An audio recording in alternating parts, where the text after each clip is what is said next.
And I'd like to say hello to everyone. I had a chance to say hello to a few of you personally, which was very nice. And thank you for coming. This is the second talk in a series of talks that we started in a time of COVID and trying to discuss issues of terrorism and violent extremism that are concerning all of us. So today we have, I consider a very important topic of can an ISIS terrorist be rehabilitated and reintegrated into society? And we'll hear from three speakers, I hope.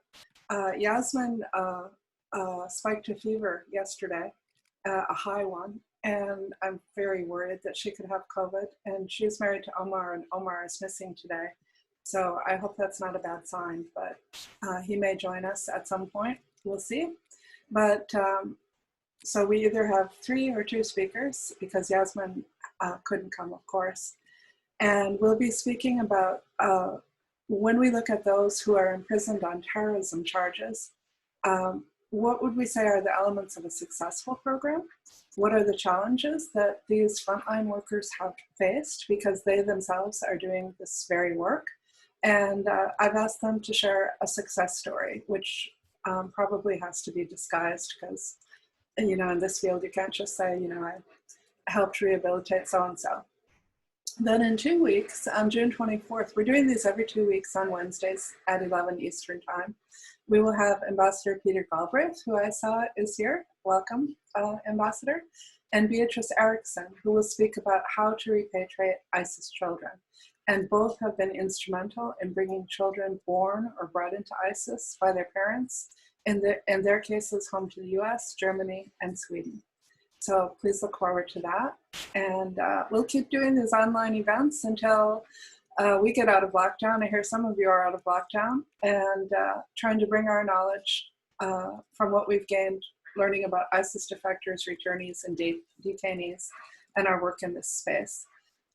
It's amazing what you can do when you're challenged, and these online events have shown us that we can reach all around the world and gather people together. So today we have 400 participants signed up from Indonesia, Malaysia, Somalia, Kenya, Europe, USA, Canada.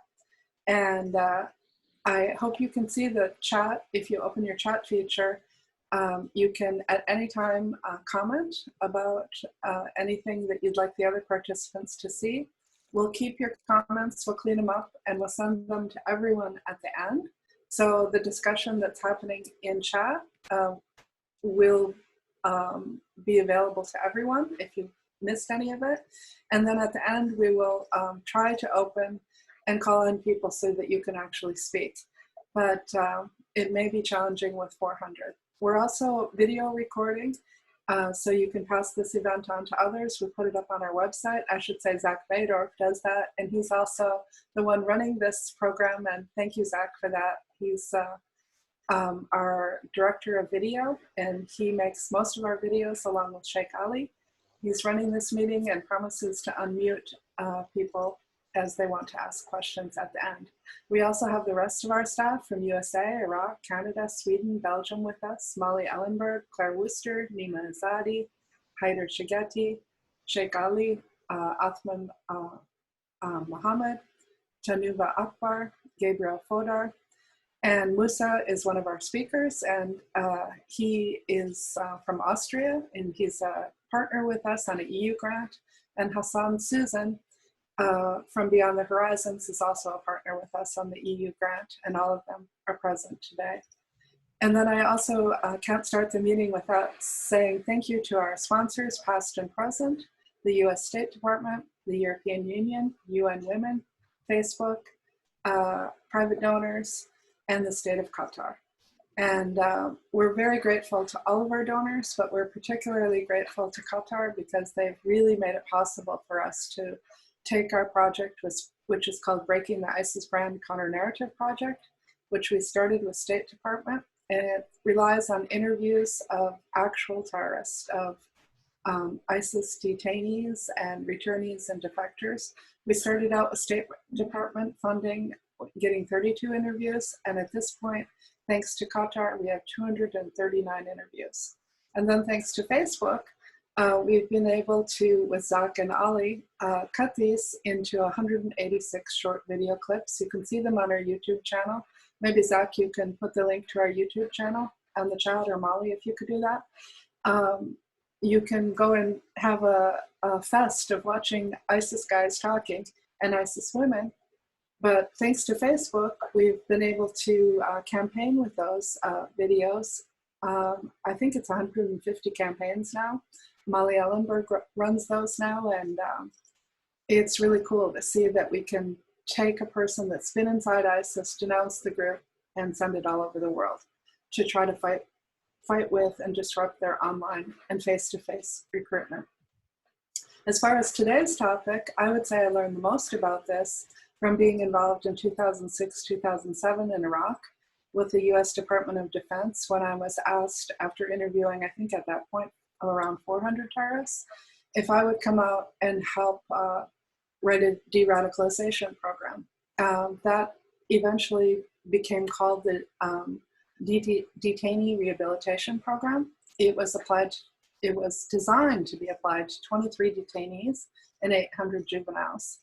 And after interviewing so many terrorists, I was well aware that some join for ideology, some become heavily ideologically convinced, and others join because it meets their needs in some way: economic, belonging, purpose, significance, things like that.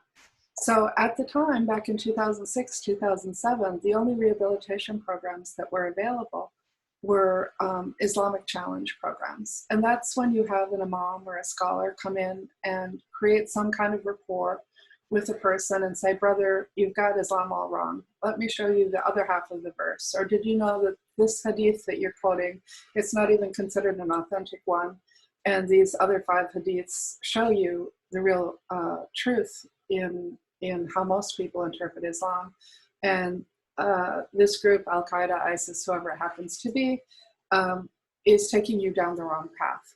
And Islamic challenge is a successful method. But if you have someone that's not ideologically convinced, that's not necessarily what they need. If they've joined for belonging, purpose, significance, to revenge, for economics, then you really need to bring someone. You can still work with a scholar or an imam, but the work is going to be on redirecting the person to help them get their needs met in ways that are better, that serve both them and society. And my view, when we went into Camp Bucca and Camp Cropper, working in Iraq with all of these detainees, was that we needed both, and that a combination of both would be the best. So since doing that work, I've heard lots of criticisms of de-radicalization programs and disengagement programs. And one is that they're not evidence-based. But I would say any of the psychology that is being applied well is usually based on cognitive behavioral therapy. And that's been studied for years and years and is evidence-based. So I see that as a red herring, that's just not a good criticism. And the other thing that I told General Stone when I was working in Iraq towards rehabilitation is that you can't expect perfect success. And that's one thing that you often see with anything having to do with rehabilitation. Well, what about the one guy or the 5 guys that slip through the program? Programs don't work. And if we look at alcoholism treatment, we've been doing that for probably 50 years now. And most treatment programs claim about 1/3 of lifetime success. And then 1/3 of the people go out and eventually they get challenged and they go back to drinking. And 1/3 go right out and start drinking right away. So if this is a program we've had for years and years, and we have so much science on it, and we don't get 100% success, how could we expect it in Iraq? This is what I told General Stone. I said, if you send somebody out from the prison that you think you've rehabilitated and you kill or rape his sister, probably he's going to want a revenge, and he might join a terrorist group to do it. So expecting 100% success is probably unrealistic, given that people do continue to have challenges in their lives, people do return to habits, and sometimes they're released into circumstances where the push and pull factors are still all there. And they need support during that time to continue. So the stakes are high when it comes to terrorism. If it's alcoholism, okay, they go out and drink. But if it's terrorism, do they go out and blow something up? So we need to get good at successfully rehabilitating people. And we need to know who we're dealing with. We need to get savvy at what kind of program to apply to them for what their challenges are. We need to know who is faking and who's genuinely turned away and who's likely to return even if they've turned away and who's unlikely to return. And then my last point on this is to say that I've seen going in and out of SDF territory in Syria. I went almost every 3 months over the last year and a half and talked to 239 ISIS people that some people rehabilitate without a program. We've seen plenty of people in the prisons that I would say spontaneously de-radicalized. And the quote that I love the best about that is a woman in our research sample who said, I didn't need a de-radicalization program. ISIS was the best de-radicalization program I could have ever experienced. And I found that over and over again. Although I would say there's some limitations to spontaneous de-radicalization, that's a lot of disillusionment with the group, really wanting to disengage and distance from it. Sometimes happens while you're in the group. And in the case of ISIS, people who wanted to escape from the group couldn't. It was very hard to get out. And but only some of those get to the place where they really take full responsibility for their actions, where they want to make amends, where they feel remorse, and work through really the issues of personal responsibility. So distancing themselves, wanting to be out, disgusted with the group and disgusted with themselves that they joined is one thing, but getting through to the end where they've really changed is something else. So this topic, I would say, is really important because we have 2,000 foreign fighters and thousands more ISIS women and children who are currently imprisoned in SDF territory in Syria. Finland just took home some women and children that were had started out in Camp Hole, but somehow smuggled themselves out and got to Turkey. And we know when Turkey invaded northeast Syria last October, November, that hundreds of them escaped, and some of them made it to Turkey, and some of them we don't know where they are. So some of these people may be coming home whether we want them to or not. Many countries have taken hundreds home. Kosovo, Kazakhstan, Russia, US have taken many of their ISIS prisoners back home. And so we have to ask ourselves, what will we do with them? And what will happen if prisoners escape? Or if every country decides to take them home, what will we do with them? So I've asked our frontline workers to answer that question. And I think the best is to start with Redwan Safti. Redwan's from Belgium, and he's been working for years now. He's a Muslim counselor. He works in the prison in Hasselt, and that's a prison designated for terrorist offenders. He's also an imam at the mosque in Forsel, Belgium. And I should tell you, Redwan, you can take longer because I don't think Omar is coming today. And I'm very sorry that Yasmin is ill. So if you can send her some good energy and Omar, and I really hope it's not COVID, but if we can send prayers and energy to her, that she'll be okay. Oh, Omar's here, wonderful. Okay, so then maybe we should stay as much as we can on schedule. And Redwan, the floor is yours. Thank you for agreeing to speak today. Thank you.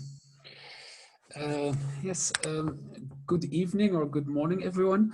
My name is Redwan Safdi, and my experience is with foreign terrorist fighters who have left Europe and have chosen to join terror groups, some of them in Somalia, some of them in Libya.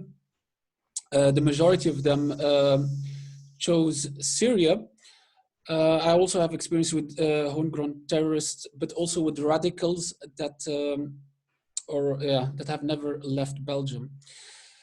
Now, when these people choose to come back, the foreign terrorist fighters, when they choose to come back or are caught trying to go to a conflict territory to join a certain group who claim to want to implement the Sharia or establish an Islamic State. When dealing with such a person, the first question I would always ask when trying to start a de-radicalization program or program, the first question I would always ask is why did this person go? Because no one in his right mind would leave the safety and security that he experiences in a country such as Belgium and willingly choose to go to a country where there is chaos, a country where there is nothing except for death.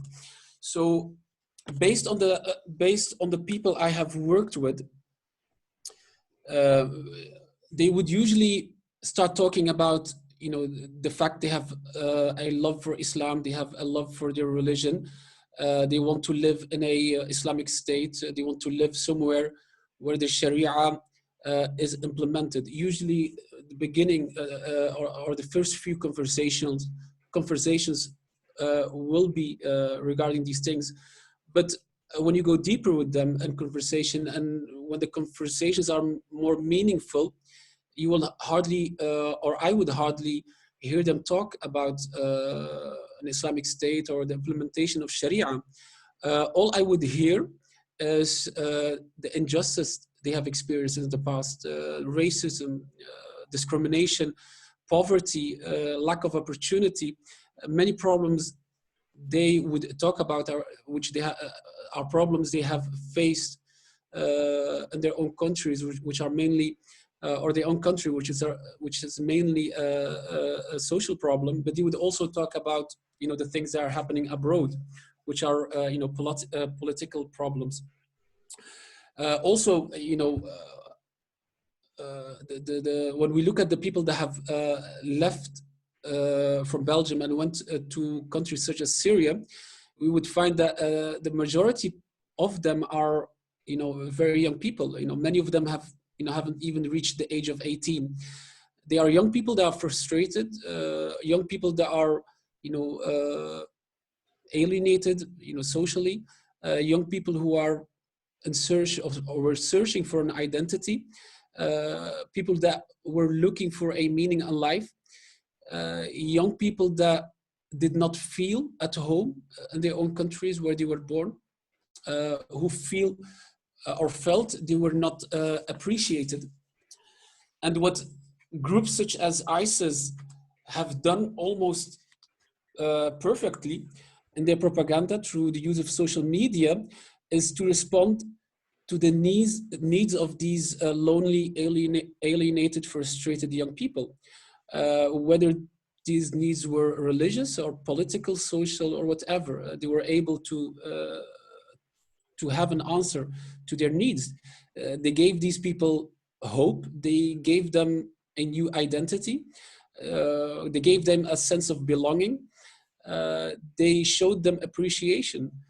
They were able to sell them this romantic idea of a perfect Islamic state where everyone is equal, where there is no racism, there is no discrimination, where everyone living in the state are equals, are brothers and sisters in faith, where everything is divided and shared equally, a state governed by a clear and divine law. And this message was able to attract many people, and this was a message which was mainly used to recruit these people. So when the question is asked, how do I, or people prevent such a thing happening in the future, and can we de-radicalize a foreign terrorist fighter or a radical in general? My simple answer as an imam is yes. This is something which is possible. Of course, I don't think we can de-radicalize everyone. You'll always find people who will defy the general rule or logic. But for a great number of them, this is something which is possible to de-radicalize a person. based on my experience at least. There's only one condition, and the condition is we have to be able and we have to be ready to listen to these people. And by listening, I mean we have to get rid of racism. We have to get rid of discrimination. We have to give these people a feeling they are wanted. We have to give them this feeling they are needed. We have to make sure that these people feel at home. But unfortunately, based on my experience, this is the one thing that no one is ready to do, to listen and deal with the needs of their own citizens, whether their needs are social, religious, or political, which we hear in general is regarding the people that have chose to go to Syria and conflict areas. What we hear about them in general is that these are a bunch of crazy people who hate us and want to kill us. So let's kill them first, or let them, leave them rot in prisons and so on, which is wrong, obviously. And because the way I see it, and I really hope I am wrong, is by dealing with them in such a way and treating them this way, we will create a second wave of radicals and terrorists, the sons and daughters of the first wave, their brothers and sisters. And I really hope I am wrong, but from history we can say, or we can tell, that if a second wave does come, this will be worse than the first one.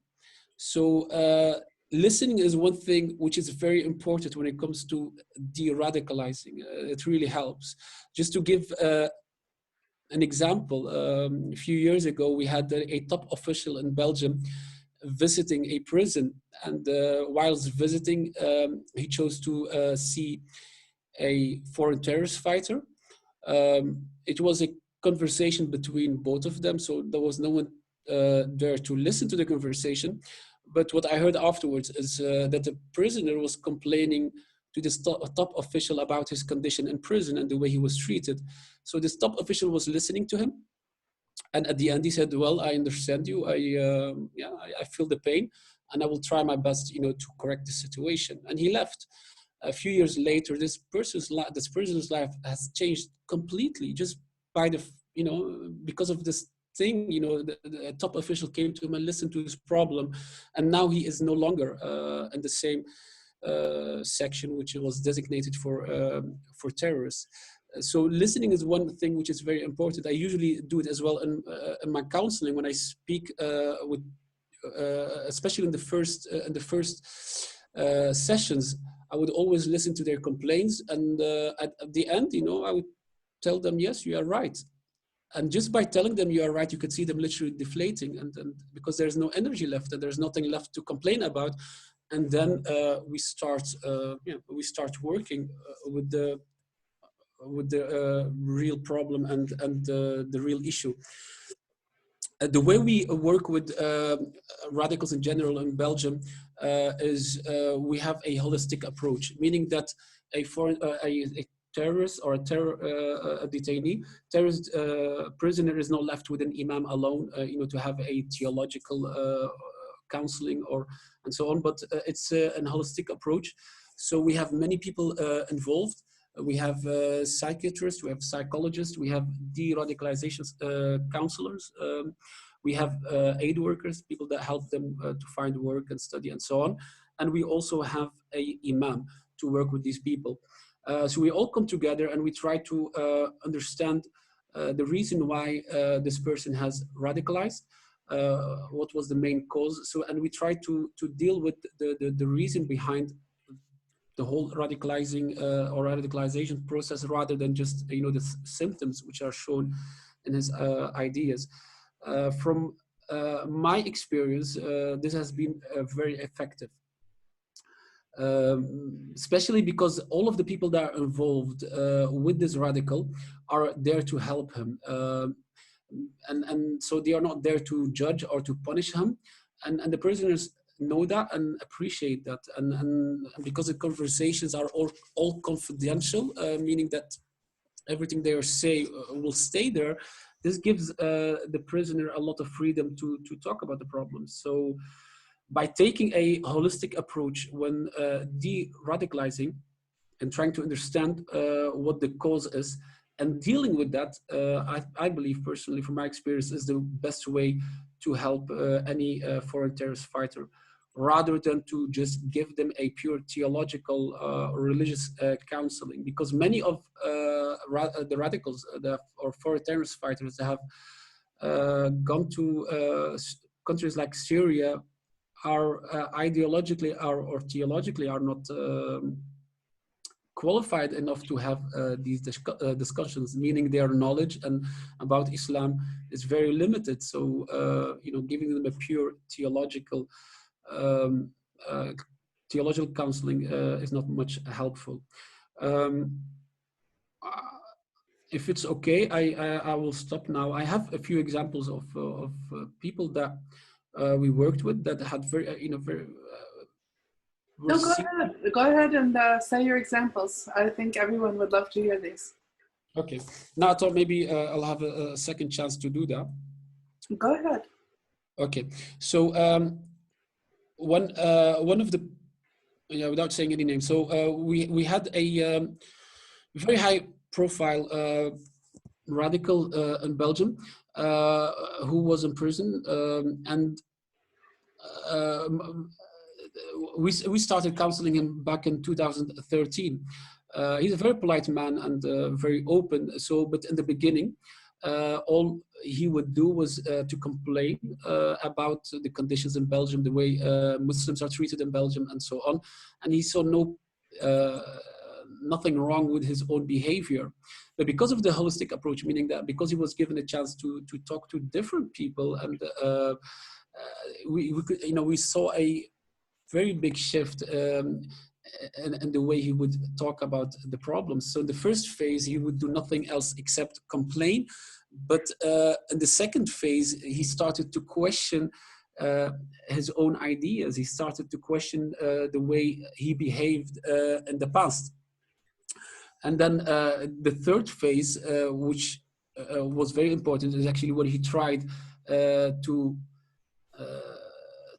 change everything that was wrong with him in the past. So the counseling he received from me as a imam was a social religious counseling, meaning that we used religion to try to give him a new identity. We used religion and to try to change his morals. We use religion, also to give him the tools that he needs to fight off, radical ideas. But then the problem came, of course, is, how can you say that this person has de-radicalized or is de-radicalizing or disengaging, which is the problem, of course, because, when it comes to seeing if a person is radicalized, there are many tools and theories there, but when it comes to de-radicalizing, I don't think there are any, tools or theories available that, we can use to say that a person has de-radicalized. But there are certain things we can see in a person, to be able to say whether or not this person has de-radicalized. But when it comes to this person, for instance, based on this holistic approach that he was given, you could see him,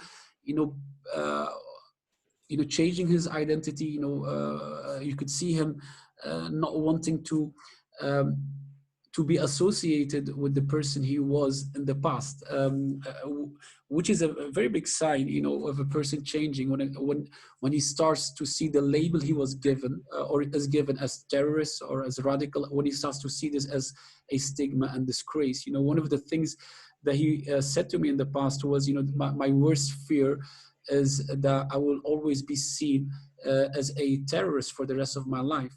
This high-profile person in Belgium, did not want to be called a terrorist or a radical for the rest of his life, and these are, clear signs that a person has changing. Also, the positive evolution within the time he was spending in prison, meaning choosing to take courses at different universities, being open to talk to everyone, and so on. So when we see a person, and this is a problem, even in Belgium, to a certain extent, there are many people that can help, but on a on a different level, there are also people that try to block everything and work against, and when this is the case, it usually becomes a big challenge, to keep this person motivated, so when the right signs are seen, then we have to try to not be naive, but to take them and use them to help this person and try to reward him, rather than say that everything is just a show, or in Belgium we say sociaal wenselijk, which means social acceptable, that everything that a person does is just there to be accepted. But I think it's more of a when a person is shown that by changing his way of thinking, by changing his behavior, he can be rewarded, then he chooses sometimes to change the way he's thinking and the way he behaves, and this should be seen as a positive thing, and trying to help others, rather than just labeling it as something which is socially acceptable, because this will lead the person to hold on to his old ideas. That's great, Redwan. That's great. Probably now we should move to Musa, but wow, that's. I want to hear the other examples too. I hope there will be time for all of them. Amazing. And I can just, as I listen to you, think about how a person probably really enjoys talking to you with your sensitivity and so on. Oh, I see. We're putting the slides up. I thought we lost everybody on Zoom for a minute there. Okay, just a minute. Musa, when you did that, I lose my notes. So I can no longer see my notes, so I cannot read Musa's biography to you. But maybe you can tell yourself, Musa, then. Your biography. Okay, I'm sorry. I'm so sorry for that, but No I can't problem. access my notes with your PowerPoint app. And if you like, you should be able to put your mouse on the top left-hand corner. There should be a green button that will then minimize the screen a little bit. It doesn't work for me. Sorry. Or I can stop it if it's necessary. I stopped it. Okay, yeah, just give me a second because I would like to properly introduce you. Yeah, no Okay, problem. so our next speaker is Musa Hassan Eldal from Austria, and he's the founder and chairman of DRAD Austria. DRAD is one of our partners in a EU grant, and we are very proud to be working with Musa. He serves as an assignee and contractual partner of the Federal Ministry of Justice in Austria for de-radicalization and prevention in prisons. He works on interventions and training programs concerning jihadism and political Salafism. He served as a consultant on religious extremism for the Chancellor of the State of Brandenburg in Germany. He's working both in Germany and Austria, as a teacher at the University of Education in Linz, University Krems, and University Onnesbruck. And he's a trainer for police officers in both Germany and Austria, and he speaks all over the world. I should say Redwan does as well. He teaches at the University of Vienna and has published 2 major scientific studies of extremists in Austria. One is looking at returnees and those who wanted to travel to ISIS, and the other is looking at female extremists in Austria. So we're very lucky to have Musa and Redwan as well. So Musa, the floor is yours. You can put your slides up. Thank you. Yes, thank you. I think you could see my slides. I can just see my slides. I cut off my video. I'm from the organization DRAD, and we work for the Ministry of Justice, as it was mentioned before. And there was one short discussion during the chat in this Zoom live meeting. And this is an important topic for us in Austria, because why do we do de-radicalization work and prevention in prisons. The reason is because of legal law in Austria regulates how to deal with people who joined, financed, supported a terrorist organization or committed terrorist criminal offenses. So it's a matter of legal law. People are investigated, the prosecutor accuses the suspects, and the judge sentenced them to certain prison terms. One of our clients has a 20-year prison term, for example, and the youngest age which is possible to be convicted for joining a terrorist organization is 14 years. So our clients are quite young, so to say. So the motivation for convicted terrorists and to join programs concerning prevention and de-radicalization in prison. It is important to say that also the social workers and psychologists in prisons are part of this, just like the prison guards. They are very important, not only us as DRAD workers, so to say. Well, as mentioned before, we care about inmates who are convicted for terrorism. I just have to mention that we also deal with right-wing terrorists, also with left-wing terrorists from a certain foreign organization, which I will not name. We also have 2 people from the Hells Angels, for example, and a certain form of right-wing people who reject the state, which you might know from the United States too. What do we talk with them during our intervention talks or our group sessions? It's about culture, religion, democracy, and sorry, somebody has turned on his microphone. I can hear a baby scream, very loud. Oops, sorry. No problem. Culture, religion, democracy, of course, pluralism, connected with civic education, of course, and very important is history, especially Islamic history, or also the history of certain European states, here, of course, Austria and Germany. So it's very often a question of identity. Who am I, or who are we? And our goal in general is the acceptance of a pluralistic democratic society and to avoid polarization. So this is the main goal. Very easy put, but of course we have different people and we have a different approach concerning the people. The main thing we have to deal with is the ideology of so-called Islamism and these different versions of ideologies, of Islamist ideologies. And the second term, and Redwan also mentioned it before, it's belonging. Yes, so it's a question of identity. So how we are received by our clients is very important to understand. It's not only, as I mentioned before, the social workers, the psychologists, the prison guards. It's also us. We are an NGO, so we are coming outside the system, so to say. So one question they always have when we have the first session with them, or the first possibility to talk to them, is if we are part of this power structure, so to say. Are we part of this hierarchy? Are we able to sanction them? Do they have to be cautious when they talk to them? Can I openly talk to you? So make it clear we are on the same level, so to say. So we are not dangerous. Yeah, we are not part of the hierarchy of the prison system, so to say. So if we are received in a positive way, we are seen as counselors, as mentors, teachers, maybe as older brothers. But at the beginning, we are very often seen as part of the system, as traitors. You're not real, because the majority of our members in our NGO have a Muslim background.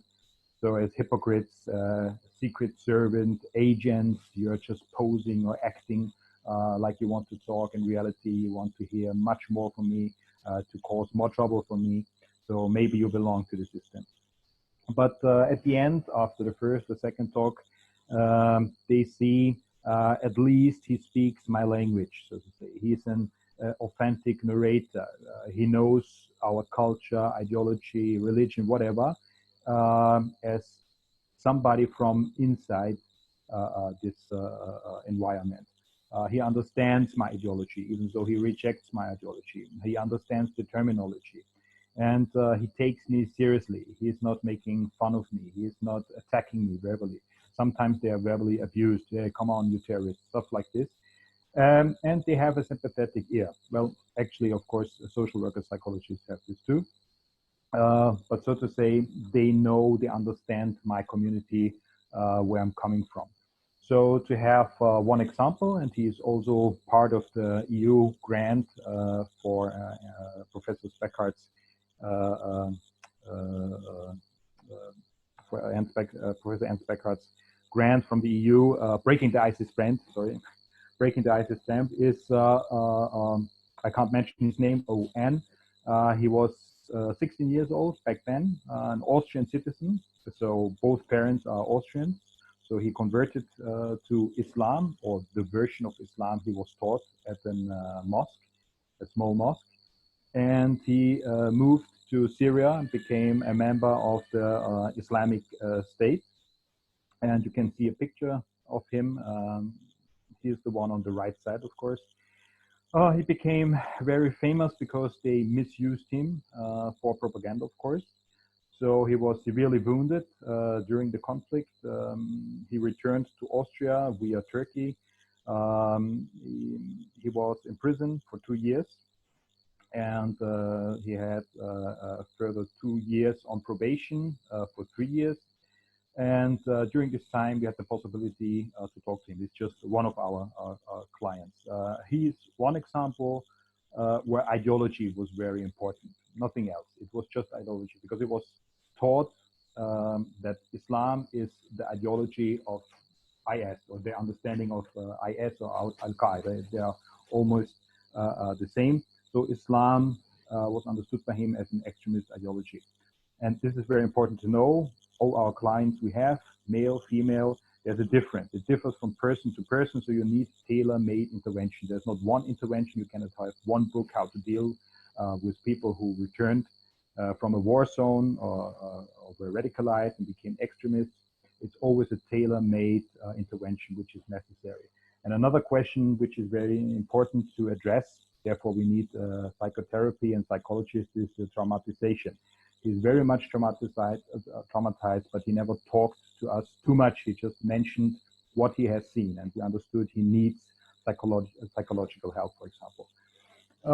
After his prison term, he wrote a book about his time in IS and how he rejected IS. He was attacked then and threatened by people who were members of IS.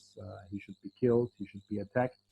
And another thing is that he started to give lectures and workshops.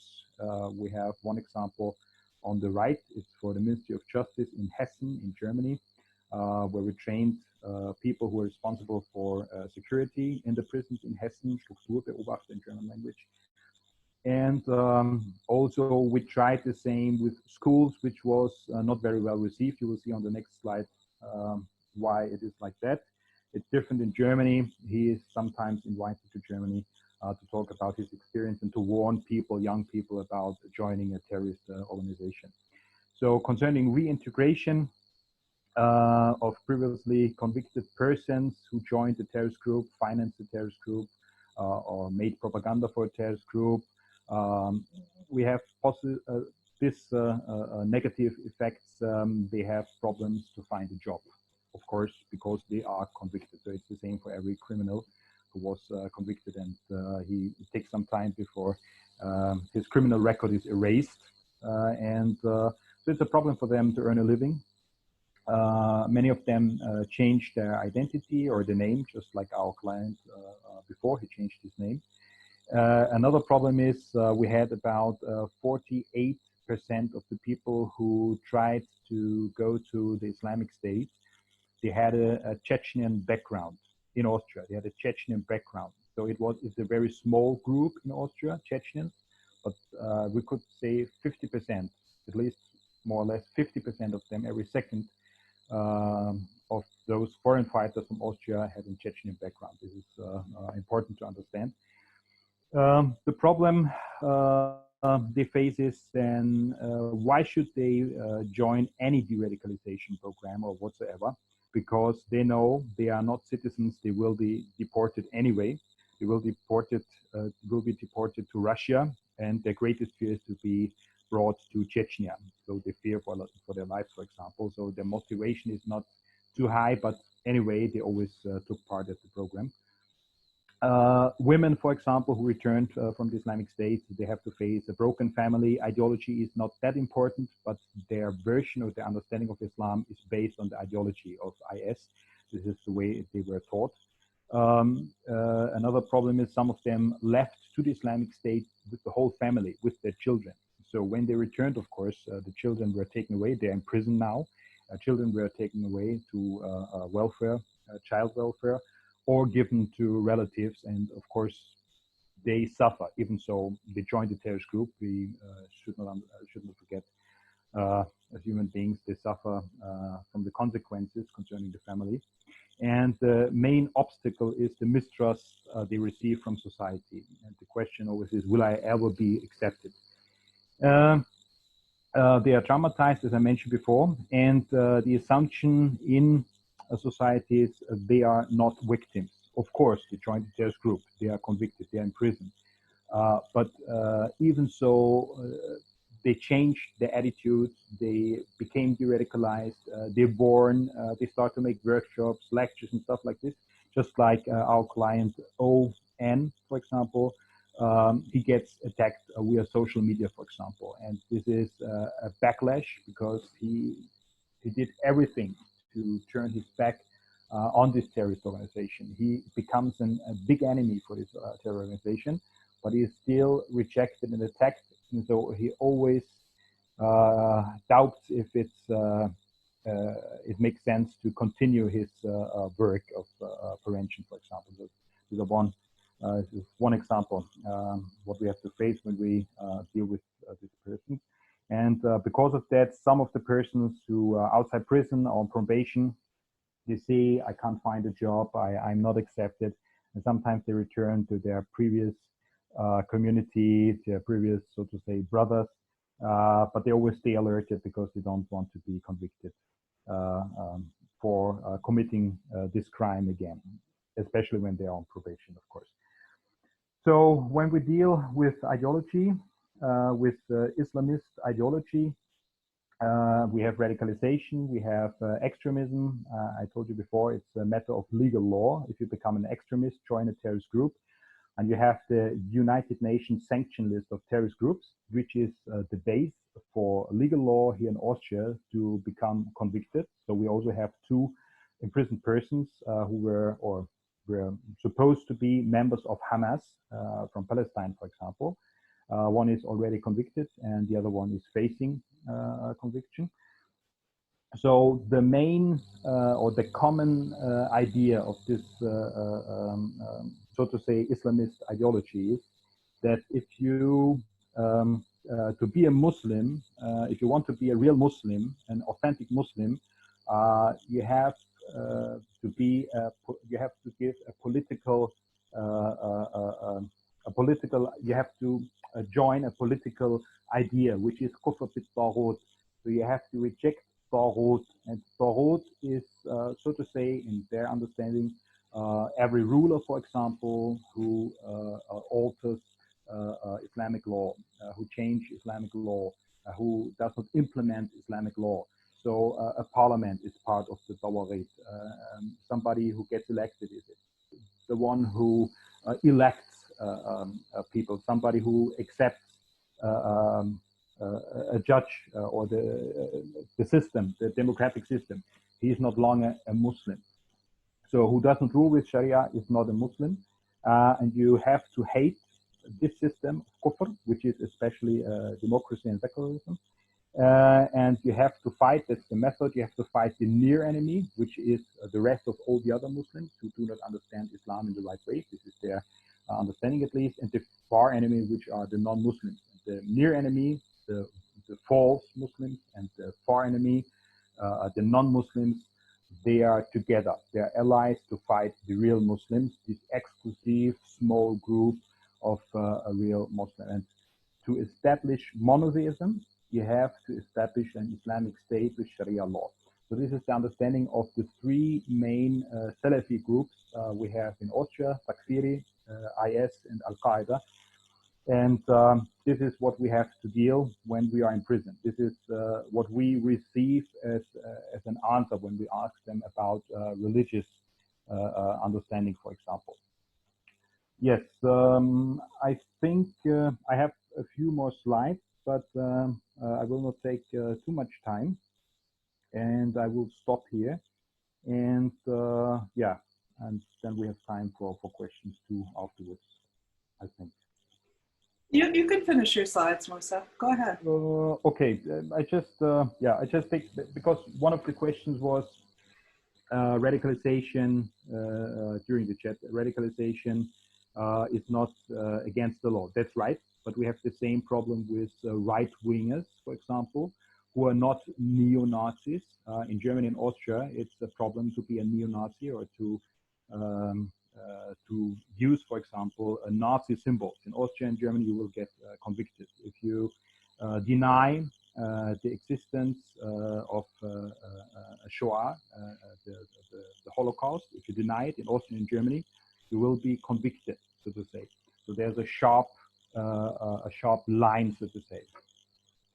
When it comes to new right groups, like the identitarian movement, for example, they know how to not to transgress or step over this border, this line, to be convicted. They are very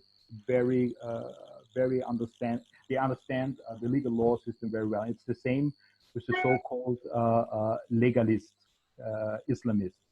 So, but what we have is a base, a common base, a radical base, and a radical ideology, but a different method how to implement this ideology.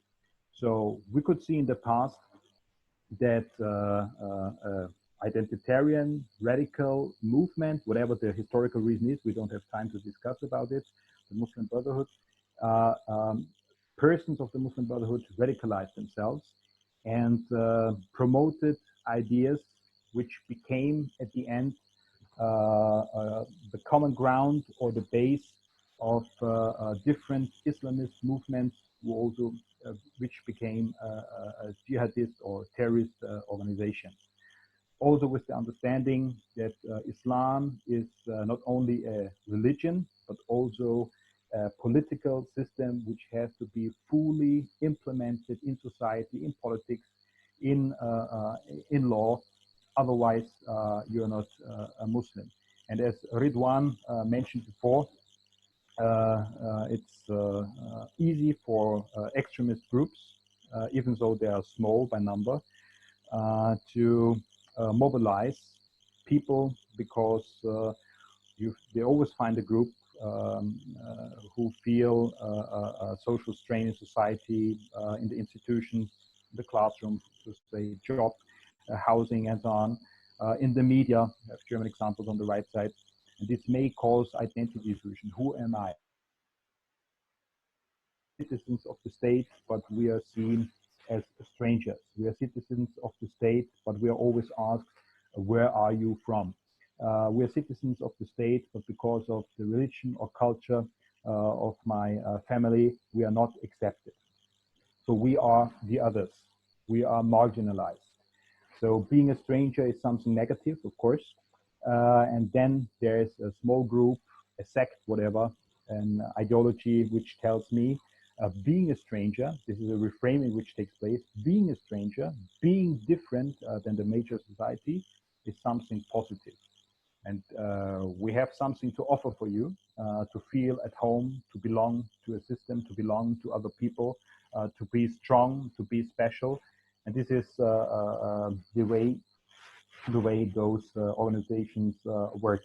So if we try to use alternative narratives or counter narratives, we always have to be cautious the way we talk to them, and we always have to understand why they became radicalized. This is why we need to talk to them often before we understand their biography. This is what we mean by a tailor-made approach for every person, to understand what caused or which made it easier for those people to be radicalized.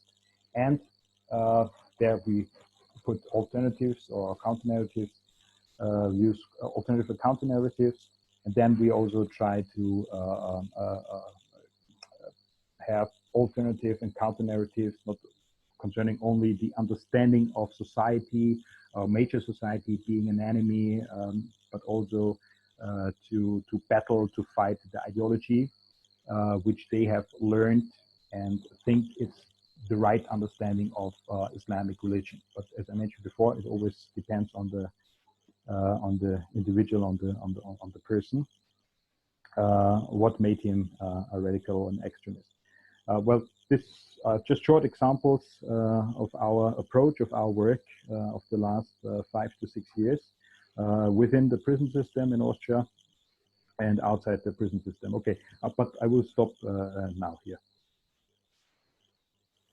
Thank you, Musa. Thank you very much. If you can, okay, you took your slides because I cannot see my notes if I don't. Okay, great. And I think Omar Mobolkus is not here. Omar, are you here? Okay, so he's not here, which will leave us more time for question and answer, actually. And I see quite a bit of questions about when is it de-radicalization and when is it disengagement. And I would just say generally disengagement happens when you put someone in prison, unless they end up with all their cadres next to them. But most prisons do try to separate people out to some extent. And de-radicalization is much more of changing your commitment and belief system and alignment with a terrorist group, which is a lot like what Redwan and Musa were just talking about. But we have these tricky questions about evaluation. How do we know when someone's turned? And I sometimes think of the judge in the US who said, I cannot give any definition for pornography, but when I see it, I know it's porn. And I think someone like Redwan probably, and Musa, probably know when they're dealing with someone genuine and when they're just getting social acceptance. But there are evaluation tools out there. There's the Vera. There's other very good evaluation tools. We struggled with that in our program in Iraq and decided that we weren't going to evaluate just at the beginning and the end, but we would evaluate every single week. And we would evaluate from the psychological viewpoint and also from the Islamic challenge viewpoint and try to figure out where these people were. I also saw in the comments a lot of questions about, and comments of, some of these people have no idea. They're just clueless. And I think that's really true. Redwan did a very good job of explaining how a lot of these people were latching onto a dream that they were facing social injustice, or if it's not true injustice, although I lived in Belgium for 7 years, so I will weigh in and say I think there is a lot of social injustice. They were facing this, and ISIS was coming along and saying all the things that Redwan went through, that we can give you purpose, significance, housing, a place where everyone belongs, being a Muslim is not a disadvantage any longer, and so on and so forth.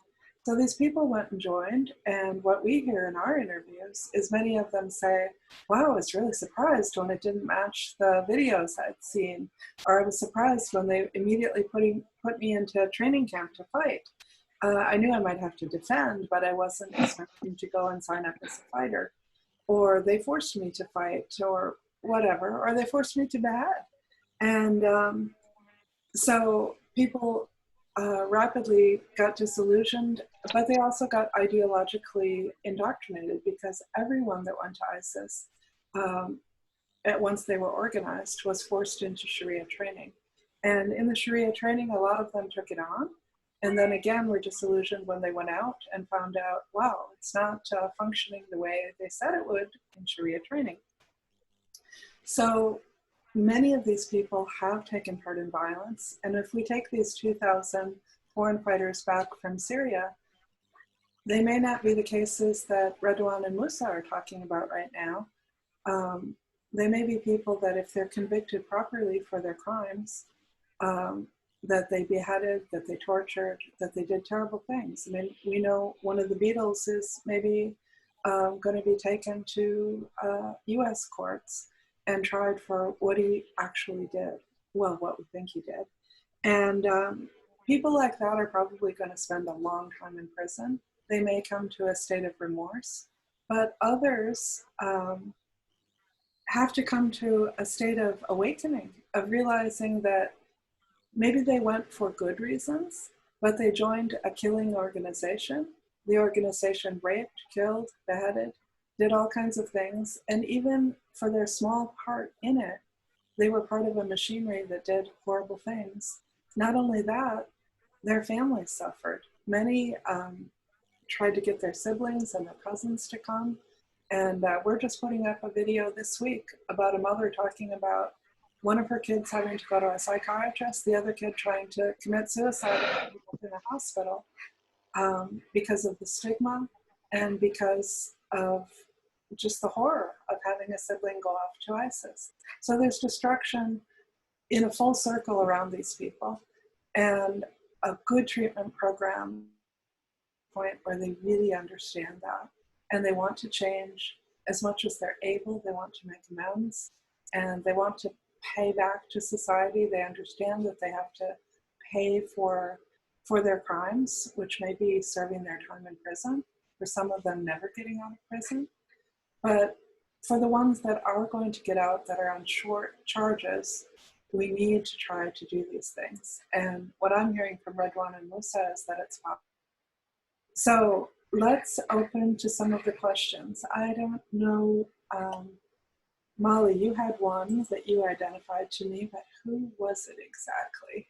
But, well, maybe we could start with Lisa. Zach, can you unmute Dr. Connolly? It's Lisa, isn't it? Hi, it's Dr. McConnell. Yes. Would you like to ask your question? Sure. Well, I'm not sure which question you're referring to. I have several. It seems to me that in understanding this framework that you guys have addressed today, perhaps the most successful intervention is something along the lines of choice and accountability. I don't know if that is kind of where you're leading, but that's kind of the takeaway that I have. I guess my other question to you would be, what are the elements that define successful de-radicalization? What are the metrics and how is that measured? Okay, so maybe Redwan, do you want to talk about what kind of metrics you use? And Omar, if you're here, please let us know because we don't think you're here. Yeah, I'm here, and can you hear me? Oh, Redwan, then I'm gonna wait for the question and answer. Oh, I'm so glad you're here. And I hope Yasmin is doing okay. Yeah, I'm not going to be very long because Yasmin is not feeling very well. So okay, yeah, well, whenever you're ready. Let me introduce you very quickly. I'm sorry, I didn't know you were here. Yeah. And if you weren't, it's totally understandable. Omar Malboukas is a therapist and behavioral interventionist from the United Kingdom. He's a former member of HISB in Mauritius and Al Mahajirun. And he's now a CVE specialist at the West London Initiative. He has expertise in community engagement, counter and alternative narratives, disengagement, and early prevention. And he goes all around the world consulting to prisons and to government officials. And I've had him on speaking panels in the past. And for me, one of the amazing things with Omar is he told us that he used one of our counter-narrative videos to turn a kid back from going to Raqqa. And I was so pleased to hear that. I thought, okay, now you just justified our whole existence. But Omar, the floor is yours. Yeah. Hi, everyone. Good morning to US. Good afternoon to the rest of the world. I'm not going to be very long because my wife is not very well. So my name is Omar. Anna's just give a quick introduction. Therapist, worked at La Crosse, Mike Panic from ECTAP, colleagues from Iman, from IDOV, from Addis Ababa. Hi, everyone. But what I want to get straight to the point. I don't want to cut no corners. This is how I work and I deal with, because I'm on the road all the time. I'm working in the field, and time has changed. Time has really changed. We've got a massive brand. We had a brand, or we still got a brand. I'm not talking about Louis Vuitton. I'm not talking about Armani or anything like that. I'm talking about a brand which sold online. The marketing was so brilliant. That was Daesh. That was ISIS. They were producing videos. They were producing marketing product. Amazing. People all the way to Brazil, from Malaysia, from China, from India, from Pakistan, from UK, all over bought this marketing product. And they travel. So we were doing research. We had lots of research. We were talking with each other, but we were losing young people day by day, hour by hour. They were going. When I was working with My Panic with ECTAP, one of the prisons in Kosovo, talking to them, the same narrative that I hear the same narrative in December, where I traveled to Trinidad and Tobago, where I'm going to speak a little bit about the video that ICVAC has produced. That's one of the young person was in the video, and he is from Trinidad and Tobago, and he was the youngest person who committed a suicide, a beheading. So the narratives that I can hear from different parts of the world, from Africa, from Middle East, from Europe, are the same. And these narratives based upon, I'm not standing here to blame Sufi or Salafi or this one or that one. Yeah. The origin of the problem is, we call it Khawarij. Khawarij is our Prophet Muhammad, peace be upon him, has warned us 1400 years ago. They've assassinated two of the righteous caliph of Islam, Imam Ali and Uthman bin Affan. And they have shed blood, many blood. And what we can see again, 1979, the 1st of November, 1400 Islamic calendar Hijri, what happened to the Kaaba in Mecca? They took, a certain group of people took hostage. So they went all the way to hijack the most sacred place on earth called the Kaaba, which the whole Muslim world faced to pray. 10 days, they've closed up the door and there was bloodshed. So these people can take hostage of the Kaaba. Of course, they will do beheading. They will kill people in Syria, Iraq, everywhere, or anywhere else. If you don't join their cause, and they will fight you. And these are the people of the Khawarij. So again, it's a building block that they've created. They've created a normality. What I hear from them is they've created a normality where you can do something, you can commit a crime in the morning, but at night you go back to your wife and your kids. It's normal. They've created this thing called us and them. One rule law, rejection, their brotherhood, hopes and fears, power, control. Like somebody said to me, we're not just building a future for a few years. We're building a future for a lifetime. So you can see that kind of narrative they've come up to, they've used. 2016, I was watching this video, was produced by Anna, 6th of July, the glorious cubs of the many occasions in many countries. French speaking, I speak French, my mother tongue is speak French. So I used it in French speaking country, English language, where young people has come up to me, they said, well, okay, this is great, this kind of thing. We need more of this kind of product that has prevented some people that were thinking to do similar things like that. So we need more kind of a product like what they have created. So the main thing is we're fighting a battle against this big giant called Khawarij. They change the name to ISIS, they change the name to Al-Qaeda, tomorrow they'll change the name to something else. They keep on changing all the time. But getting to the ground is where we need to identify what are we counteracting or CVing or PVing. We need to identify what are we working against, because before we respond, because many groups I've met is they they're doing youth work, great, but these guys don't need youth work. They need more than youth work, either ideological, deep theology, or many other stuff as well.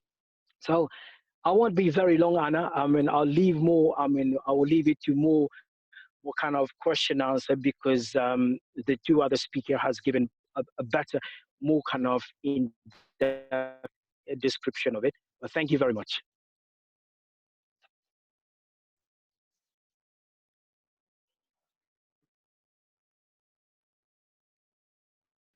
And you're muted.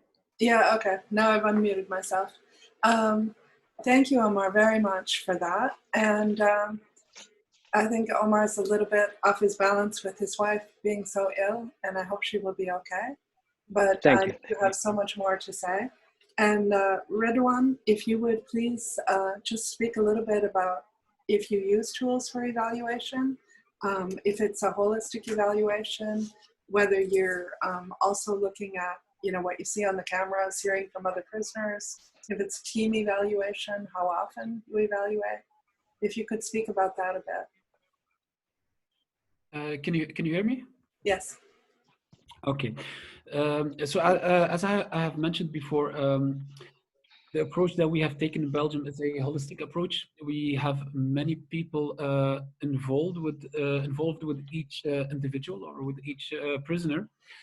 The one that we use as imam or Muslim counselors is the trans-theoretical model developed by Prochaska and De Clementi. We use this model to see at what stage a person is, which level he is. We also try to understand the whole radicalization process. And then after that, once we are able to answer a series of questions based on the story that he tells us. So it's not a question answer session. It's mainly them telling their stories, and we trying to answer a number of questions regarding their ideology, regarding the books they have read in the past, the scholars they listen to, and so on. We try to map them somewhere, religiously, ideologically, but also socially, and so on. And then we try to motivate them to work, meaning that, you mentioned before awakening, trying to awaken them, make them think about the things they have done in the past or their behavior in the past. And based on this model, we try to, try to work with them. So for a great number of them, it's very positive, but sometimes we have relapses, so we start everything all over again. The work that we do in our evaluation is purely theological. So then we go to our partners, we talk about them, we talk to them about a certain individual, and then we try to compare, our findings with each other. So and usually when everyone agrees there is a success, then it is seen as a success. Some of them have left prison, and they are now married, have children, work. Some of them have gone back studying. And I think that these things can be seen as, them being sincere in what they have done, because they are also followed. So once they leave prison, they are not free. We have OCAD in Belgium, which follows them. And some of them, thankfully, for as far as I know, only one has returned to prison. And the other ones are still free. So the fact they have changed their lives is a strong sign that these people are, have changed or were sincere. No, whether you have to leave them at that point or not, it's up to the police. So, and that's why I say it has to be a holistic approach, meaning that everyone, has to do their work. I cannot talk about the legal side or the policing side. That's not. Yeah, and if I may, the lady doctor, I forgot the second name, I'm so sorry, asked a question: how do we measure if somebody is de-radicalized or changed his attitude or whatever? This is not that easy to answer, because if we turn to legal law, which is the important thing at least, is they would say if somebody lives a life which brings in not in conflict with legal law, everything is okay. So this is not enough for us as an NGO. So if it just stays out of prison, that's not it. It's about his attitude towards violence, his attitude towards an ideology or neo-Khawarij, as Omar mentioned before. So what we need to see from him is a rejection of violent methods to implement the worldview or ideology, which is part of the mythology of so-called jihadists, for example. This could be one step. And the second step, which is much more important, this is part of de-radicalization, to accept democratic values and the pluralistic society. So one asked a question, what about Hizb ut-Tahrir, for example?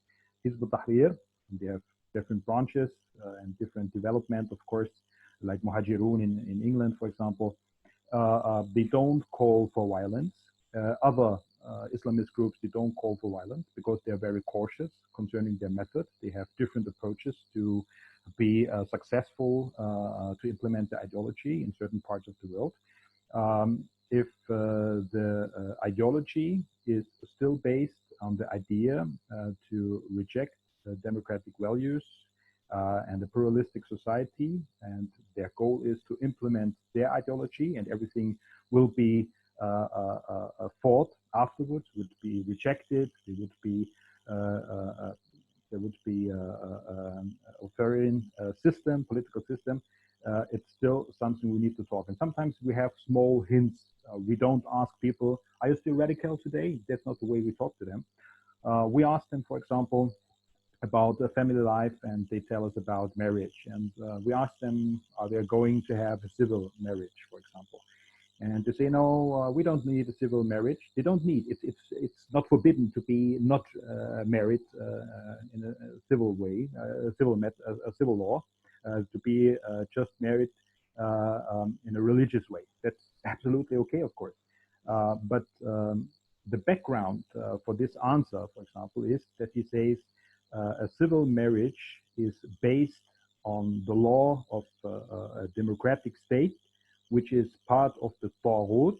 Therefore, I cannot accept it because my ideology is still kufr bit Taghut, to reject those laws, these laws who are not based on Islamic laws, for example. So this is a hint. It's absolutely okay when it comes to legal law, but for us, it's very important to understand his approach to religion. Is it still a political ideology? Then we will continue to work with him. And what we have to do as an NGO, after every intervention, we have to write reports to the prison system and to the judges. Of course, our clients know that we write reports where we evaluate what is going on with our clients, for example. So there are different answers to how do we measure if somebody's de-radicalized. You're muted, and you're muted. Okay, that's very good. Thank you, Musa. Omar, do you want to talk at all about evaluation? How you advise? Yeah, sure. Yeah, can you hear me? Yes. Can you hear me? Yeah, okay. Basically, it's case by case. It's tailor-made, or we look at from a multi-agency panel. But the way I approach it is I use Maqasid Sharia. Maqasid Sharia is the objective. The first pillars of the Maqasid Sharia is the protection of life. So I established that at the beginning, that we and him, me and him or her, that we agree that the protection of life is key. So from there, then something we call wasatiyya, which is called the balanced nation, the middle path, neither extreme, neither lenient. So if we look at the longest chapters in the Quran, Surah Al-Baqarah, chapter Al-Baqarah has 286 verses, but when you divide it into half, 143, and this is where Allah is talking about the balanced nation. So then other thing that we looked at is mental health, which is massive.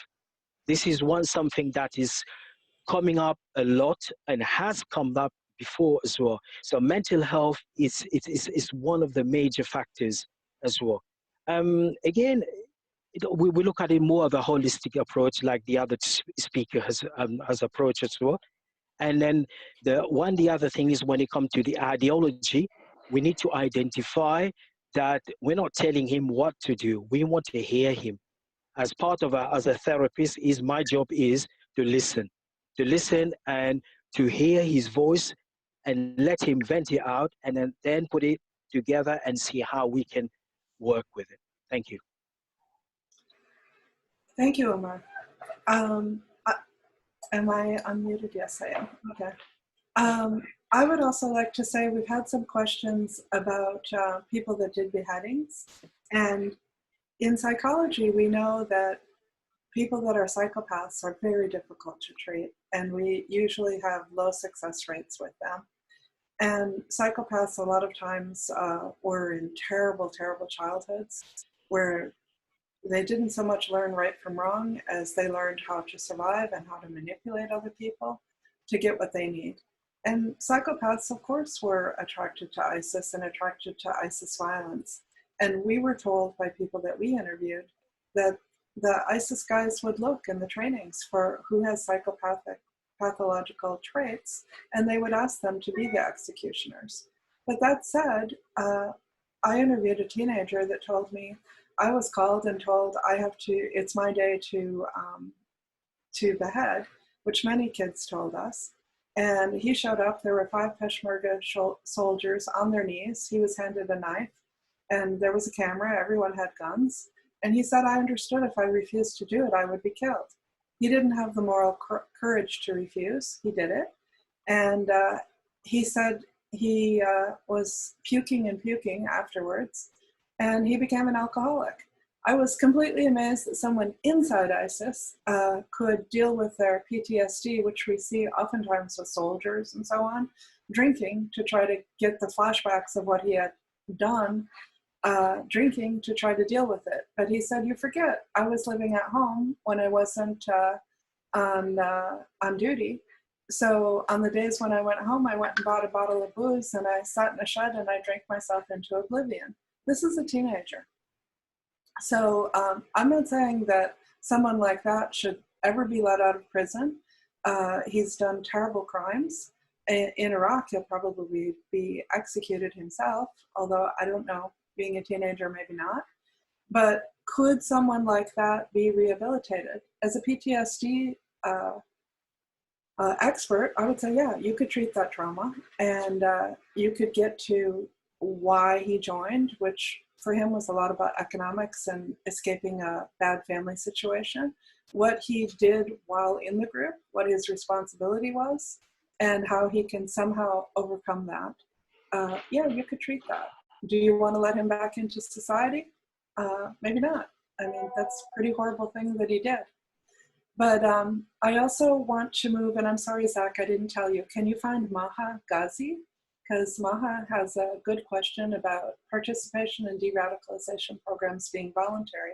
And what do you do with those that reject? I don't know, Maha, if you want to ask your question yourself, or if that's good enough just to have voiced it for you. Well, I guess I'll just have voiced it for you then. Maybe Redwan, do you want to talk about that? What do you do with people that don't want to participate in the program? And I guess that would lead into also a question that someone put earlier, and I'm sorry I don't have their name because there's so many people here today. Thinking about that example of the guy in London who went and killed people on the bridge who was in a program. What do we do with those two issues of people that are in programs but flip back out into violence? And what do we do with people that just are unwilling to participate? When it comes to participation, the programs are offered in Belgian prisons are voluntary, so no one is forced to follow any program. What we try to do is we still continue to visit them and talk to them, and it's a work that sometimes requires a lot of time and a lot of effort. It's not something that can happen or will happen in 1 or 2 sessions. In Belgium, many of the foreign fighters that have returned were given very long sentences, between 5 and 15 years. So they are for a very long time in prison, so they have time to think. And we continue to visit them, talk to them, help them. And hopefully the day they are ready in a meaningful way, then we are there to help them, but no one is forced to follow a certain program. And I think this is a very good approach, because yeah, it also shows how sincere they are and wanting to, because when you force someone, then it does not have much meaning. The second question I did not understand regarding the person in London. I was asking, there's this famous case of the guy that was in a DRAD program and out of prison, but then left the program, actually. I mean, it was ongoing follow-up program, left and killed people on the London Bridge, and I believe he killed people in the program as well. You know, how did that get missed? Was the program just so bad? And if you're willing to address that at all. If you're not familiar with it, it might be hard to talk. I'm familiar. Musa wants to say something on that. So Musa, maybe you could. But I don't want to cut off Redwan. Redwan. No, it's okay. It's okay, Musa. It's okay. Okay. We have several cases like this. So after the prison term, if they are on probation, they could be forced by the judge to join a probation program by probation officers. This is one aspect. The judge can order him to go to a psychotherapist, for example, and they can order them to join any other program, job training programs, or, for example, to come to a de-radicalization program. We had several cases, or a few cases, to be very cautious, where we could see signs of a danger, of somebody who was convicted and was released. We contacted different persons within this system to warn about this, and at the end we contacted the police, and at least in 2 cases it was a tragic result, to be honest. So one problem is maybe you have different persons, different organizations, different approaches for one client, but those different institutions, organizations, persons, they are not sitting on one table. They inform each other, so to say, but they are not sitting on one table, and it's not quite clear which steps, which measures should be taken. So this is one of the problems we have to face when it comes to prevention and de-radicalization. This example in London, in England, is a tragic one, but we know similar examples. We have right-wing terrorists within a police organization. We had in Paris an Islamist terrorist within a police organization. So yeah, it depends how well the programs and the different institutions and persons involved are sitting on one table, are organized to deal with this problem. And I think all the approaches which exist in Europe are not enough, to be honest. Thank you, Musa. Omar, do you have anything that you want to add to that? You're right there in London. Are you still with us, Omar? Oh, I guess he's gone. Okay, his wife is so sick.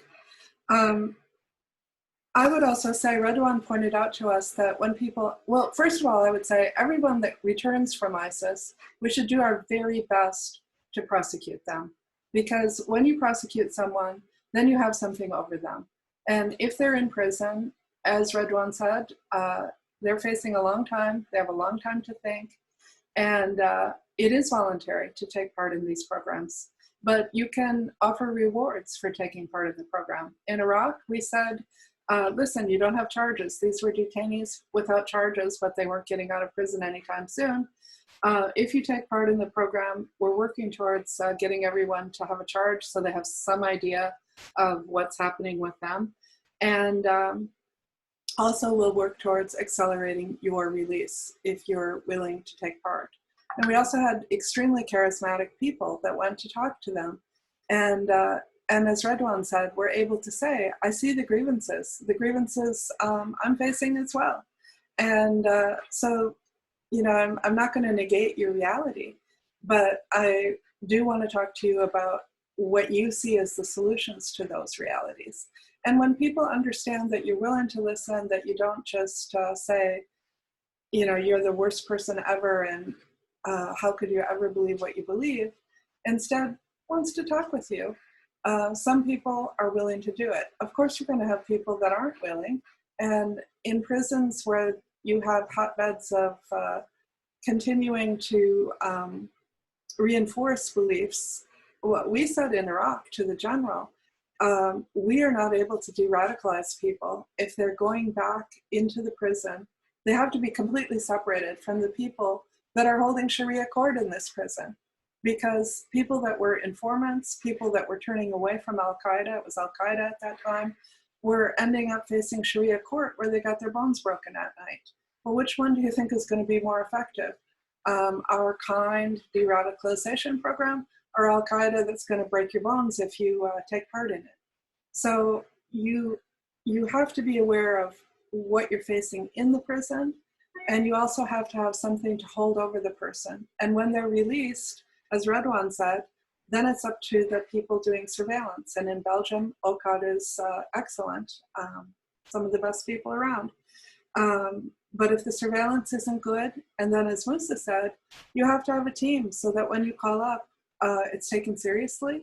Everyone at the table is gathering and saying, yes, this is a concern. We maybe need to bring this person back to prison if they're on probation, and or arrest them for a new crime. But there's no easy answers in this, and our speakers did their best to tell you about their attempts.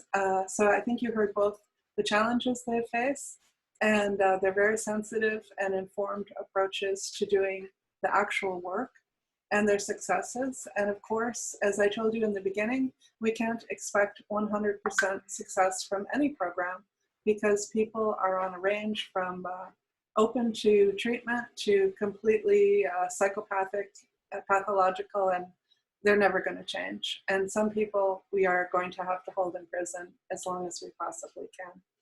But I thank all of our speakers, and keep doing the good work you're doing. We're very proud of you. And if everyone would please send some good energy or prayers for Yasmin. I'm so sorry that she couldn't speak today, because it would have been nice to have a woman's perspective as well. You've asked many questions on the chat. I'm sorry the time went fast, but maybe we'll sit down and write a paper together, all of us, and try to answer some of these questions. And we will capture the chat, clean it up, and send it to everyone. This is recorded, so if you want to share it with anyone afterwards, it will be on our website. And we hope you'll join us in 2 weeks when Ambassador Galbraith and Beatrice Erickson will be speaking about how you would repatriate ISIS children. Because remember, the children, especially the little ones, were born into or brought into, but they're not guilty of crimes. They're not ISIS. Thank you all so much, and keep doing the good work. Bye-bye.